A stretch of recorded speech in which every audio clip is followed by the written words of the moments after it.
What's going on, everybody? Hey, it's Mike. Welcome back to the Professional Dependa. This week's episode, we are still talking about house stuff in the PCS season, but this week it's going to be talking about listing your house. So stay with me. We're going to get right into this.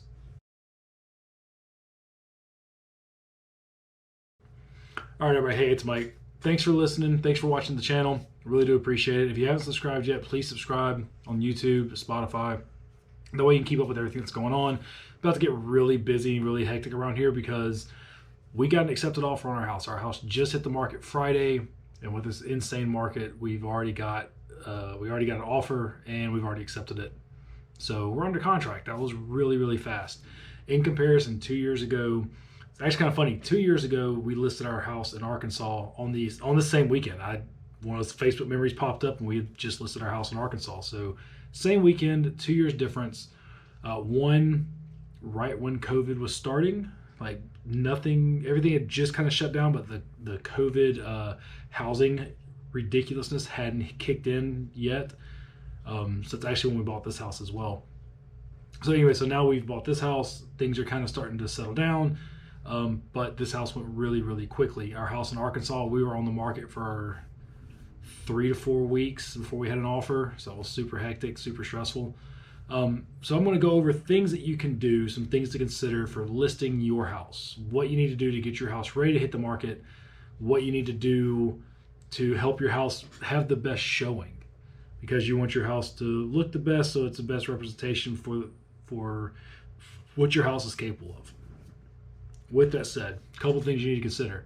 Are you going to list with an agent, or are you going to try to do it for sale by owner? And there's a few different companies out there that'll help you do a for sale by owner just for yourself. They charge a minimal fee up front, or you can just really straight up do it yourself. I have a couple of friends that have sold houses themselves, and they said it was super easy, but I also think they were living in an area where it doesn't take long to sell a house, and there's very minimal that you have to do. We listed with an agent. We listed with the same agent that we purchased from. Stacy Edwards and her team are phenomenal. We love Stacy to death. She helped us out a lot with our move to Georgia, and she has been phenomenal with us now leaving Georgia. So I personally enjoy working with an agent. Yes, I know we could make more money if we didn't work with an agent, but I really don't care. Moving is stressful enough as it is. I want things to be as stress and friction free as possible. Therefore, I work with an agent.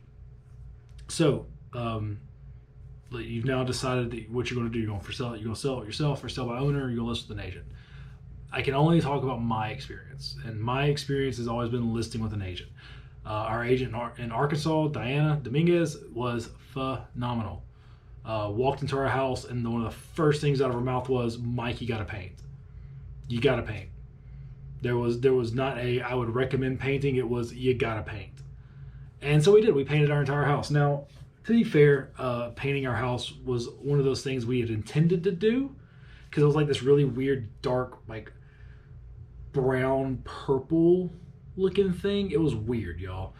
I wish I had pictures I'd show you, but I don't. Maybe by the time I do the editing on the video, I can actually find some, but I don't know about that. Anyway, so we painted it just a regular neutral beige color, and it made the house look so much bigger, so much brighter. Made me not want to move even more than I already kind of didn't want to move, because that's a whole nother podcast. But our agent here, the house had been painted right before we moved in. 3 shades of gray, though. That's so weird. Like this room that is kind of gray, doing that thing again. It's not the same gray as the 2 rooms downstairs. Each room downstairs is a different gray. I don't understand it, but it is what it is. So, yeah, so one thing you need to do is, as you're getting ready to list your house, Zillow is not your friend. I know everybody loves to go on Zillow, and like whenever all the housing market was absolutely going nuts and everybody's house was doubling in value, everybody was on Zillow going, "Hey, my house is worth this, my house is worth that." Zillow, if you look, there's a range. They call it the Zestimate. That is where you can look, because that range is a pretty fair, accurate statement. but it gives you a low end and an extreme high end. And they usually tell you your house is worth somewhere in the middle, so they're trying to be a little bit fair about it. But our house, even though the Zestimate on it was nuts, because we don't have granite, we have vinyl plank, we don't have real hardwood, and there's just a few of like the other little higher end touches that our house doesn't have. So Zillow's like, well, if your house has all these things, it's going to be worth this, and that's usually the price they're showing you, in my opinion, because our house, we listed it on the lower end of that spectrum. But you know what? We got to offer the day after it hit the market. Our house hit the market on Friday. We got to offer on Saturday, and that's the one we ended up accepting. So anyway, so Zillow's not your friend. You got to understand the comps in your area. That's where an agent can really come in handy, because if you're trying to sell it by yourself and you're just looking on Zillow, you got to look at some of the other houses that are similar to yours and see what they have sold for lately. Did they sell pre-pandemic, or did they sell during the absolute height of all the housing craze? There's a lot of stuff to work through when you're deciding on how to list your house as far as the pricing goes. What do you owe on the house? Are you like us and you bought a house and you were only there for a couple of years? Which our situation in Arkansas, where we were only there for 2 years, and so we really were kind of cutting it close on that house. This house, we've been here for 3 years, but the value of our house has increased. It's a lot for me. To me, it's a lot. Anyway, so Zillow's not your friend. Understand your comps, and you need to prep your house. So if you're going to list your house, before you take any pictures, and you got to take pictures, hire somebody to take pictures. I know in Arkansas, whenever I was still really big in photography, I offered to take the pictures for my own house for my real estate lady, for Diana, and she straight up told me no. She said, don't do it, because if you, with the best of intentions, take the photos of your own house, you may unintentionally try to hide certain features of your house as opposed to showing everything. And yes, people can walk through and see it, but you're not putting your best foot forward if you take pictures and you don't show everything. And as the homeowner, you may know, well, this wall looks a little janky, so I'm going to take a picture from this wall going this way instead of showing that wall, whereas somebody else might take multiple views of the same room, and so people can see everything. So prep your house. Keep that in mind. Before you take pictures. If you are not the best housekeeper, I am not the best housekeeper. I do not enjoy cleaning at all. I will do it. I do it a lot, but I don't enjoy it. So I may not be the best person to clean my house for it to show. So we have a cleaning crew. We had a cleaning crew came in on the Thursday before our house hit the market. That was a little tight time frame because they needed to take pictures and they didn't get to take pictures until Thursday afternoon. So it was a little hectic for them, I know, but we wanted the house to look its best. So they came in seriously like 45 minutes after the cleaning crew left. They came in to take pictures. Declutter. I know we talked about this on the PCS Purge. Declutter. Once you go through your house and you feel like you've gotten rid of everything you get rid of, wait a couple days and do it again. Because I don't know where these gremlins get stuff from, but gremlins will just drag stuff out that you haven't seen in years. You're like, oh my gosh, I have not seen that in forever. Where did it come from? Do you really still need it at that point? So once you declutter, do it again. Maybe have a garage sale. We had a garage sale the week before our house went on the market, and it helped us out a lot because we got rid of a bunch of stuff. And the part that really nobody likes, depersonalize. What does that mean? It means especially if you're in the military, you have the I love me wall that almost everybody in the military has. Go ahead and take it down. Take down a lot of your plaques and some of your, and now we took down almost all of our family photos except for one wall, because we felt that if we left that wall blank, it would just look weird. So we kind of left our this one wall that's got a bunch of family photos on it, but all the other family photos in the house are gone. We took them all down because you want people to walk into your house and be able to see their stuff there, not your stuff. So that's what I mean by depersonalize. Make it look not necessarily as plain and barren as possible, but make it look as generic as possible. which, whenever you get to a new place, you always want to hurry up and make it your own. Well, as you're leaving, make it look generic.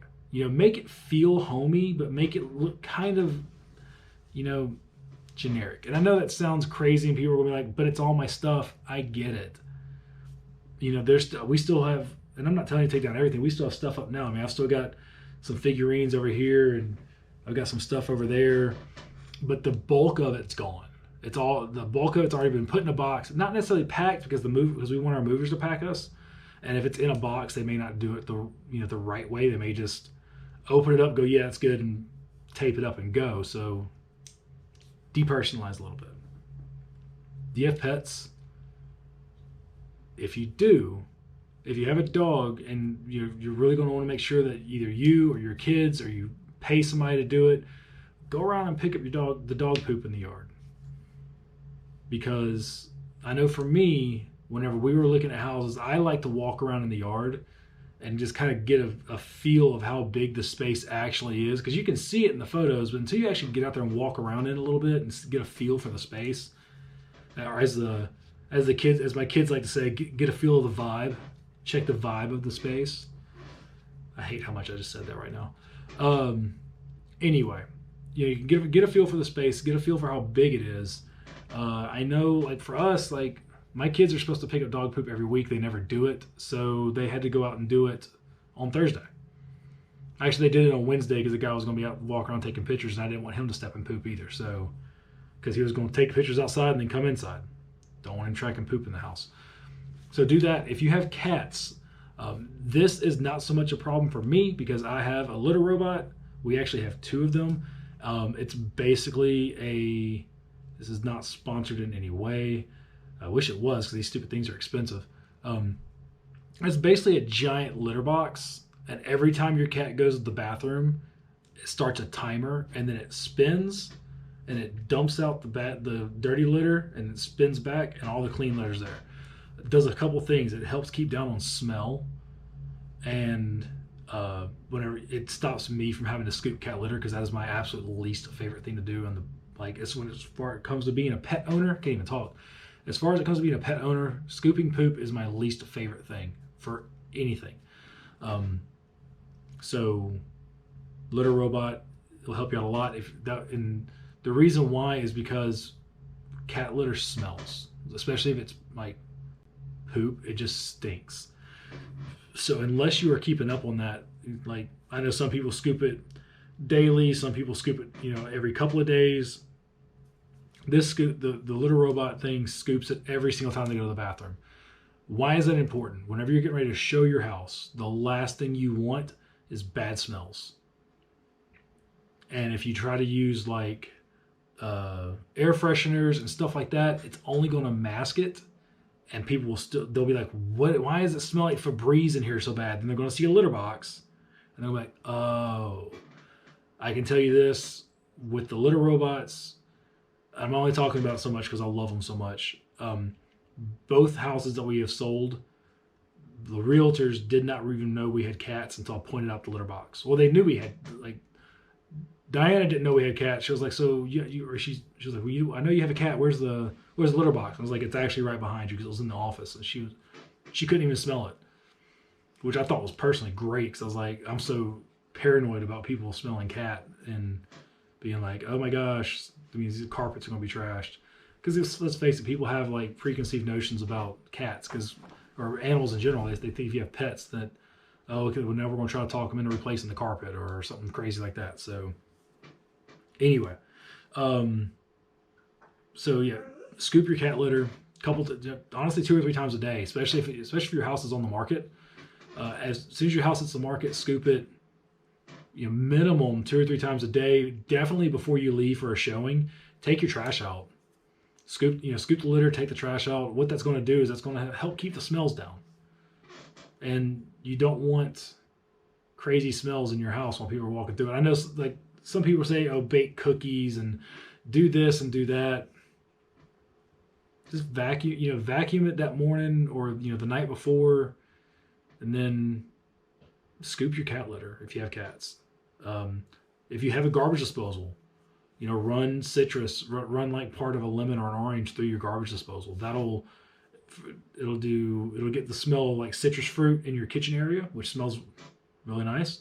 It'll also kind of neutralize the smell coming out of your garbage disposal, because nobody wants to smell last night's dinner coming through whenever they walk by your sink. So do that. That'll help out a lot. That's what we did. That we had those little I didn't have any citrus in the house, but I had those little garbage disposal tablets. Popped one of those in there, spun it around, good to go. Another thing you can do is look at your yard. Take a hard look at your grass. We had a couple spots in the front yard that were, for whatever reason, that patch of grass had just died. And then our backyard, because we have a knucklehead dog that I love so much and so dearly, he's trashed most of our backyard. And there was one giant spot that was just dirt. So I had my yard guy lay down sod. And we had him lay down sod about 2 weeks before the house hit the market. What did that do? That helped the sod kind of start to green up a little bit, because I don't know when the last time you laid sod was, but the sod now comes in these little tight rolls, and you have to unroll it, and it's brown. Whereas it used to be big sheets of sod, and it was all nice and pretty and green. Maybe it's the type of grass we have here in Georgia. I don't know. I know it came in a big roll, and whenever he laid it down when we were gone, and whenever we came back, I thought he had put dirt down first. I was like, oh, cool, look, Kent put down dirt. He's going to come back and lay the sod on top of it. No, that was the sod. And it took about a week for it to brown up. Or to green up, rather. Now, once it started greening up, it actually looked really nice. But it took a little while. It was one of those things where, like the Tuesday before, I was like, man, this is still going to look horrible. And then it finally started doing what it needed to do, and now it's very obvious that we put some sod down, especially in the backyard where the patches were so big and we only put down one pallet of sod. But it looks way better than it did. So look at all that stuff. Take care of your flower bed. If you have a flower bed, weed eat it. Pull weeds. Maybe plant some fresh flowers. If you have a little front porch, do you have any furniture on the front porch that maybe needs to clean up? Check for spider webs around around your windows and stuff as people are walking in, because nobody wants to walk through any of that. I know some of y'all are probably listening on, it's common knowledge. It's common knowledge. How come some people don't do it? Whenever we looked at houses in Ohio, some of the houses were just dirty. You know, you walk into a house and it was just obvious they hadn't even vacuumed. So if it's common knowledge, why didn't everybody do it? One house, seriously, dude, down. Thank you. That's loud. One house we looked at, the homeowner smoked, which is not a big deal. Do what you want to do. But as I'm looking at the house, I spend a lot of time in the garage because that's where my gym is. So I wanted to see the garage, and I walked in. It was like walking into an ashtray. And it kind of, yes, the rest of the house is amazing, but that kind of already made me think, okay, well, if this smells like this in here, where else am I going to worry about the smell later? It sounds silly, but that's just the way my brain works, okay? So think about that stuff. Think about smells. Think about, as you're depersonalizing your house and you're taking stuff down, do you still have the paint color that's on that wall? Or do you need to do like I suggested before and get a little sample, go to the paint place, wherever you buy your paint from, and match that paint. Buy some spackle, fill some nail holes. Don't go crazy with it and think you have to fix everything, but fix most of it. And we still have a few things that are hung up on the wall that we're going to need to patch nail holes with later, but some of that stuff we're going to wait and see what they want us to do as we move out. You know, because we're at the point now where there's some stuff that is nitpicky that part of me really wants to fix, and everybody keeps telling me don't fix it unless they tell you to, because at this point, why are we putting extra money into it? And that sounds crazy and that sounds selfish, but think about it. You're selling the house. They've agreed to buy it. They've already seen it. Granted, they maybe what they spend maybe an hour in your house, 30 minutes to an hour. But at the same time, are you really wanting to go out and spend, however much money that you need to spend to get it the way you would want it? Because remember, it's not going to be your house anymore. So there's a few like nitpicky things that if I really wanted to, I could go out and fix. But do I really want to? Probably not, because that's extra time that I can't do something else now to help facilitate the move. That's extra time that I can't spend either working on my camper, doing stuff for the house in Ohio, talking, getting security system moved, getting utilities turned on. That's extra time that I don't have now because I'm worried about fixing something that's nitpicky. And that's it. Like, there's nothing big that needs to be fixed at all. This is all just like, oh, I could fix that before I go, or oh, I could fix that before I go. But at this point, there's no point in doing that, in my opinion, and in several other people's opinion as well. Okay, so now you've got your house ready to list. You've cleaned, you've decluttered, you've worked on your yard, you've taken care of the smells. You list your house. Your house hits the market. Now, what are you going to do? The way our real estate agent did it, she listed the house on a Friday morning. We had 5 showings on Friday, which is a lot. We have 2 cats and a dog. So what did that mean for me? That meant for me that we told people ahead of time. It was in the agent notes that there are cats there are animals in the house currently, to please make sure they didn't leave any doors open. Whenever people are coming into your house, they're going to walk through it, and half the time they're not going to treat it like it's their house. They're not going to be cognizant of, let me make sure I shut this door. Let me make sure I do this. Let me make sure I do that. My cats love going into our back patio area that's screened in. I'm personally not a big fan of it. That's a conversation for another day. But so if they see that back door open, they're going for it. And if the people looking at your house or looking at our house weren't cognizant of that, they may leave the back door open, and next thing I know, my cat's outside and they're looking for a way to get out. Or worst case scenario, they get stuck out there, and I may not be home for a few hours. So that didn't happen, but it's just one of those things, like you got to let people know. With a dog, they say you can leave your dog in the kennel if you want to. I really don't recommend it. Cats, my cats at least, they're going to hide. If they hear somebody come in the house and we're not here, they're just going to hide. And they're probably going to hide for an hour or so.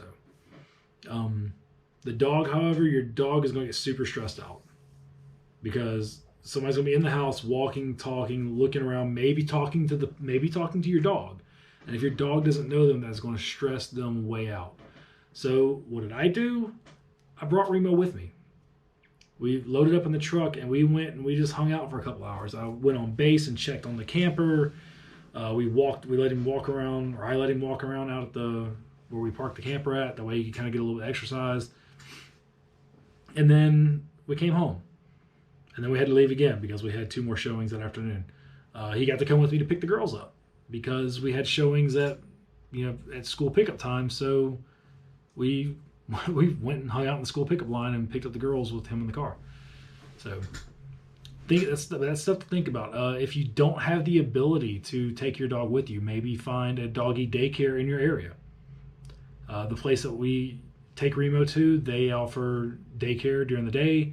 So if there was like a bunch of showings during the day, like if we had showings from 10 o'clock to 5 all day, I probably just would have taken him out there for doggy daycare for the day, because that would have been more stressful on all of us, because then I can't get out of the truck unless I can take him with me, which becomes a problem because I can't take him everywhere.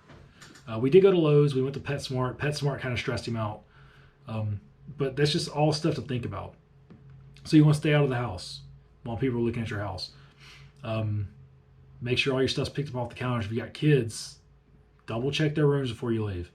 Because my kids' version of, hey, make sure your room looks like this, and you have shown them exactly what it looks like.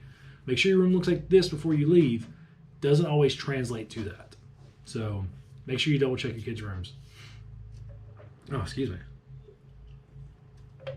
Dude, I don't know about y'all. My sinus has been killing me, so anyway, no, it's my problem, I guess. So you're showing your house. Our agent listed the house on Friday. They did an open house on Sunday. And what I did on Sunday, it was an open house for 2 hours. And I took all the animals with me. We have two pet carriers that are for the cats, and so I put each cat in her own pet carrier, and took the dog, and we just got out of the house for like 2 hours. Why? Because even though my cats are going to hide, that is a lot of people, or the potential for a lot of people to be in your space, and maybe one person was going to shut the door, but somebody else is going out right behind them, and so they don't shut the door. Now that door is staying open. Maybe the front door doesn't get closed. Maybe people go and look in the garage and they just leave the door open. Why? Because it's not their house, and they're just walking through. Or maybe your cats are hiding in the closet, and the last person that goes in the closet shuts the door, just because maybe they shut the door of the closet at their house, and now your cat's trapped in the closet. What if you're out doing something and you don't get home for a couple hours? Now your cat went to the bathroom in your closet. So I can promise you it was less stressful on my animals to be in that pet carrier for 2 hours than it would have been to be at home with all those people in and out of the house for 2 hours. So, and it was also less stressful on me because I wasn't worried about them. So, stuff to think about, okay? So now you've listed your house. You've had all these people coming in and out of your house. You get an offer. Maybe you get more than one offer. Maybe you get 4 or 5 offers. This next piece of advice is probably going to make some of y'all go, that sounds dumb, but hear me out. You don't have to take the offer with the most money. Depending on your situation, you do not have to take the offer with the most money. You can accept the offer that makes the most sense to you and your family. We had a cash offer come in. They were just going to buy the house for cash, less than we asked for, but it was still a cash deal. We had an offer come in that was exactly what we asked for. And we had an offer that came in that was more than what we asked for, but it was contingent on them selling their home. Now, normally that's not that big a deal. People have to, because think about it, people got to sit there, they got to sell one house before they get into the next one, right? Makes sense. With our timeline, we couldn't afford to wait for them to get their house listed, get their house under contract and sold to be able to close on our house. We had a non-contingent offer on our house in Ohio because we were able to work it that way, and our timeline's very tight because we close on that house, at the end of the month of May, and we set it up to where we're going to close on this house before then, even though we didn't need to, because the offer is non-contingent and everything's been approved to be non-contingent. We just feel better not having 2 mortgages, not having this one roll over until, let's just say, June, whenever we wouldn't have to pay on that next house until the end of June because you got the 30-day window. So take the offer that makes the most sense to you. Maybe you got an offer that was, under what you were asking, but they're paying all closing costs. And you have another offer that's over asking, but they want you to pay all closing costs. You got to take the offer that makes the most sense. Right now the current real estate market, most sellers are not paying closing costs. Usually it's right now it's the buyer. And I say that because we paid closing costs on the one in Ohio, and the one here, the people that are buying the house is paying closing costs. So currently it's definitely still a seller's market, and the buyer is paying closing costs. So take the offer that makes the most sense. And you don't have to accept the first offer. We got our first offer on Saturday, and we did not send over anything until Monday. Partly because we had an open house on Sunday, but we wanted to wait and see what was going to happen. And the next thing is, don't take the offers personal. Remember, just because you love this house, if somebody says, "Oh, well, we want to offer this, but we're only going to offer this," and you think it's insulting, it's business. That's all it is business. And then you're going to, after that, you get an accepted offer, everything that you went through to find a house, like we talked about in the last episode, is going to happen to this house now. Now it's going to get a home inspection. Unless the person's going to waive their home inspection. Apparently that's happening right now. People are waiving home inspections. I wouldn't do it. You don't know that house. You don't know the history of that area. What if you hire somebody to do the home investigation or the home inspection, and they're like, hey, by the way, like 5 houses in this neighborhood have foundation issues because they know the history of the builder, and they're like, yeah, like 5 like the people that built this neighborhood, like 5 houses have foundation issues. Something to think about. I would not skip on a home inspection. Even if you have to get it done after the fact, at least you get a heads up what's going on. So now the person buying your house is going to be able to do a home inspection. Don't take it personally. Remember, this is all business. This is a business transaction, and it is in the buyer's best interest to make sure that the house is in good shape, just like you did at the house that you're buying. You got a home inspection. You want to make sure that house is in the best shape possible. It only makes sense. Chances are the house is going to have to get an appraisal. That's the part for me. That is the other stressful part. Like home inspection, I don't really care about because all they're pointing out is stuff that needs to be fixed, and you can tell the buyer, okay, I'll fit out of this list of 15 things, I'll fix half of them. I'll fix 2 of the bigger things, and then some of the smaller things, and you can deal with the rest. And they can accept it or not. But the appraisal is something that you really need to be careful with, because if your house appraises low, then the person buying it's not going to be able to get a mortgage for it. If the house appraises high, then you're going to feel like, oh man, we priced it too low. But they're going to feel like, oh man, we just got a great deal. So be happy. Just keep your fingers crossed it doesn't come in low. Apparently you can get a second opinion. You can get somebody else to come in and appraise it. You can challenge the appraisal. You look at the appraisal, see what they've written down, like, oh, well, y'all didn't consider these things. That should change my appraisal cost. You can challenge stuff. You can have communication and talk to people. And that's it. And the other thing is just communicate. For us, our timeline is really weird with the movers, meaning that we have a confirmed, in air quotes, date for when they're going to pack and load us. But if you've ever done a PCS move where they come pack your stuff can change. Weird things can happen. They can delay you a day or two, to the right or left. And so we communicated that to our buyer. Look, yes, we can close on this date because we should be out of the house. However, with that said, this can happen, and it's not anything we can control. So we asked for some leeway on the back end of it, and thankfully they agreed. But you have to communicate. If you communicate stuff up front, people are going to be so much more willing to just go along with you and help you than if you do stuff weird on the back end. If you wait until the last minute, like, oh, hey, by the way, our movers aren't done yet. We need another day. Now, you can, according to how your contract's written, you can extend the closing. You can push the closing, the way our contract's written, up to 8 days to the right. So we could do that, but I really don't want to. Because, again, that puts us past the closing for our next house, and I want to be done with this one before we get into the next one.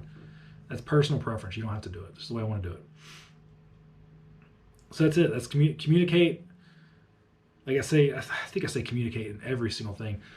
Make sure if you're married or if you have a significant other that you live with, make sure you communicate stuff. My wife and I, this is probably the first time we've had a really kind of difficult time communicating about something that was important, because we were both kind of thinking that we were looking at it from 2 different ways. But because we were able to communicate clearly, or eventually communicate clearly, and how we were able to finally realize what each person was saying. I'll give you the example. We had an offer. The offer came in, and we were looking at it, and they were asking us to do something. And the way my head was working with the way the question or the way it was worded on the text was, okay, once the offer comes in, answer these questions. And Kelly was saying, no, I think they want us to answer these questions now before the offer comes in. And we kind of disagreed about that. And because we finally realized that both of us were misunderstanding the other person, we clarified it. And we're like, okay, cool, yes, let's ask the question. Do they want it now or do they want it after the offer actually comes in? Turns out she was right. Yes, I can admit it on podcasts and in front of everybody. My wife was right. They wanted the answers now before the offer came in. So, and some of it was just operator error. Whenever they give you a seller's disclosure and you go through and you click on the stuff, what works, what doesn't work, some of them I missed. Even though I double checked it, I still missed it because I was doing it on my phone and not on my laptop like I should have been doing. So anyway, yeah, communicate. Communication is so key in life, in a marriage, in selling a house and buying a house.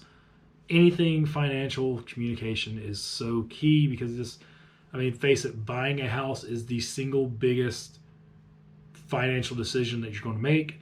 And we have now made this financial decision twice. So we're getting there. We're figuring it out. Hopefully, we only got to make it a couple more times in our lives because I don't like buying houses. I like to go look at houses, but buying houses is stressful. So anyway, so that's it. That is this episode of The Professional Dependa, listing your house, going over offers, what are you going to do with it. Tune back in next week. I really don't know what we're going to talk about yet, but I'll figure it out. Probably talk about, oh, you know what? Here's what we're going to talk about. We're going to talk about having TMO come move your stuff. I know we kind of touched on it briefly, but we're going to get a little bit more into it. Probably be a little bit shorter episode. So that's what we're going to talk about next week. Next week's episode is going to be about TMO moving stuff, unless something comes up. Maybe somebody wants to be a guest. I don't know. We'll see. I'd love to have a real estate agent on here, a realtor. We could discuss kind of what I said and get somebody that knows a little bit more about it than I do, get them to talk about it. So anyway, y'all have a great day. Take care. Thanks for watching. Thanks for listening. And cheers.